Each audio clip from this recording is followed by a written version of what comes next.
मुस्लिम धर्म में मुहर्रम क्यों मनाया जाता है और ये लोग मातम क्यों मनाते हैं? किस्सा सुनकर आपके आंसू आ जाएंगे। और पाकिस्तानी स्टेडियम में कद्दू और मिर्ची उगाई जा रही है। हद है यार, एक ऐसी बीमारी जिसमें कुत्तों का पैर अपने आप ही काम करने लगता है, जैसे कि इस पैर का अपना खुद का दिमाग हो। और आखिर क्या है इसके पीछे का कारण, जानने के लिए बने रहिए वीडियो के एकदम एंड तक। फैक्ट नंबर 1, आपको ये तो पता ही होगा कि इस महीने में मुस्लिम लोग एक फेस्टिवल को मनाते हैं जिसे मुहर्रम कहते हैं। ये कहने के लिए तो फेस्टिवल है, पर ये खुशी का फेस्टिवल तो बिल्कुल भी नहीं है। इस्लामिक धर्म के अनुसार ये महीने में उसका नया साल शुरू होता है, पर नए साल शुरू होने से पहले शिया मुसलमान मुहर्रम मनाते हैं, जिसमें ये मातम मनाते हैं और अपने आप को भी दंड देते हैं। पर इसके पीछे का इतिहास क्या है? तो दरअसल इस महीने में कई सारे ऐसे लोगों का जन्म हुआ था जो कि इस्लाम धर्म के लिए मायने रखते हैं। इस महीने में बाबा आदम का भी जन्म हुआ था और इसीलिए इस महीने का वो साल का पहला महीना मानते हैं। पर शिया मुसलमान इस महीने में मुहर्रम मनाते हैं क्योंकि माना जाता है कि इस महीने में एक बहुत बड़ी लड़ाई लड़ी गई थी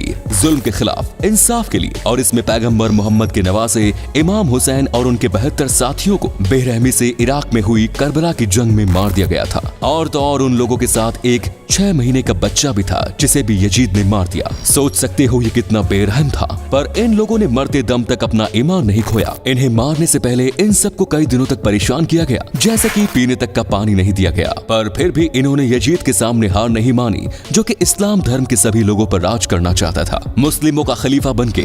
पर इमाम हुसैन ने ये होने नहीं दिया। उन्होंने एक पापी को अपने धर्म पर राज नहीं करने दिया, और इसी लड़ाई की वजह से शिया मुसलमान इस दिन मातम मनाते हैं। अगर हमने कुछ गलतियां बता दी हैं तो हमें माफ कर देना दोस्तों। ये वीडियो आपके बस नॉलेज के लिए था। हमने अगर कुछ मिस किया हो तो कमेंट्स में जरूर बताएं। नंबर 2, दोस्तों सोचिए क्या हो अगर आपका हाथ अपने आप ही चलने लगे, जैसे आप रास्ते से जा रहे हो और आपका हाथ अपने आप किसी को चाटा मार दे। सुनने में काफी भयानक लगता है, पर ऐसी एक बीमारी भी होती है जिसे एलियन हैंड सिंड्रोम कहा जाता है, और इसमें आपका हाथ अपने आप ही काम करने लगता है। और तो और ये जो बीमारी है ये डॉग्स को भी हो सकती है, जिसे डॉग एलियन हैंड सिंड्रोम कहा जाता है। सुनने में काफी अजीब लगता है, पर ये सच है। ये देखो कैसे ये डॉग खड़ा है और उसका पैर अपने आप ही डॉग को परेशान कर रहा है। कुत्ते को खुद नहीं पता कि वो उसका पैर है, इसीलिए वो अपने आप को ही काट लेता है। इंसान को ये बीमारी होती है तो भी एक हद तक सही है, क्योंकि हम डॉक्टर के पास जा सकते हैं, हमें पता चलता है कि कुछ तो गड़बड़ हो रही है। पर इन बेचारे जीवों को तो ये भी पता नहीं चलता कि इनके साथ हो क्या रहा है। और जैसे ये देखो,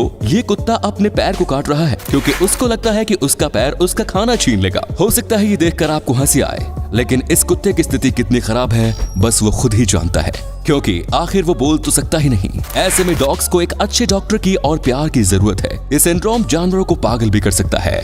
नंबर 3, रात रानी के फूल रात में ही क्यों खिलते हैं? रात रानी के फूल किसे पसंद नहीं है? फूलों का रंग ही इतना मोहक होता है, और साथ में अगर फूलों में से सुगंध भी आए तो मजा आ जाता है। वैसे ही काफी सुंदर और खुशबूदार फूल है रात रानी का फूल, पर ये बस रात में ही खिलते हैं। तो आइए जानते हैं इनके पीछे की वजह। तो रात रानी के फूल सुबह नहीं खिल पाते क्योंकि ये फूल बहुत ही नाजुक होते हैं। ये फूल सूरज की गर्मी नहीं झेल पाते, इसीलिए ये फूल दिन में नहीं खिल पाते, और इसीलिए ये रात में खिलता है। जिस दिन अमावस होती है यानी चांद नहीं आता, उस दिन ये नहीं खिलते क्योंकि सब फूलों को सन की रोशनी चाहिए होती है, और रात रानी का फूल अपनी ये जरूरत चांद की रोशनी से पूरा करता है। और ये रीजन है कि रात रानी का फूल बस रात को ही खिलता है और पूर्णिमा के दिन पूरा खिल जाता है, और इसी दिन इस फूल की खुशबू सबसे ज्यादा आती है। नंबर 4, दोस्तों इस साल पाकिस्तान में क्रिकेट का स्तर काफी ज्यादा ही गिर गया। अगर इस साल को पाकिस्तान क्रिकेट के लिए हम वर्स्ट ईयर कहें तो गलत नहीं होगा। यूजुअली पाकिस्तानी टीम क्रिकेट में उतना भी बुरा परफॉर्म नहीं करती, पर देखा जाए तो इस साल पहले क्रिकेट में बुरा प्रदर्शन और उसके बाद इन्हें एक भी ढंग का मैच या टूर नहीं मिला। और इनकी पाकिस्तानी प्रीमियर लीग भी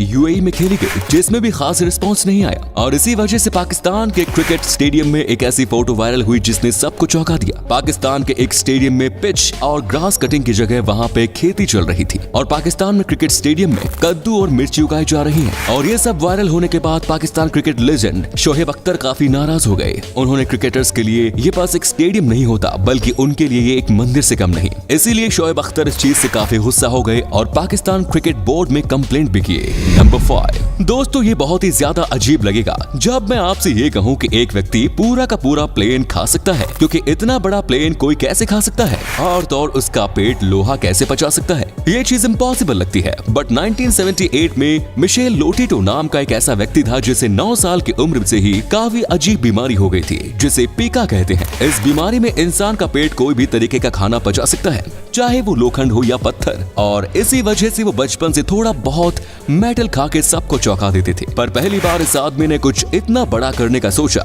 इसने पूरा एक प्लेन खाना शुरू कर दिया। कैसना 150 नाम का एक मशहूर प्राइवेट प्लेन को इन्होंने 2 साल के अंदर खा लिया। इन्होंने प्लेन के कांच से लेकर एक स्क्रू तक सब कुछ अपने पेट में डाल लिया। इन्होंने 1978 में शुरू किया था और 1980 में अपना खाना खत्म किया। उसके बाद उन्होंने अपनी लाइफ में कई अनबिलीवेबल चीज खाई, पर फिर भी ये अब तक की इनकी सबसे बड़ी सक्सेस मानी जाती है। इनकी 2007 में डेथ हो गई थी हार्ट अटैक की वजह से, पर इन्होंने जो काम किया वो शायद ही कोई और कभी कर पाएगा।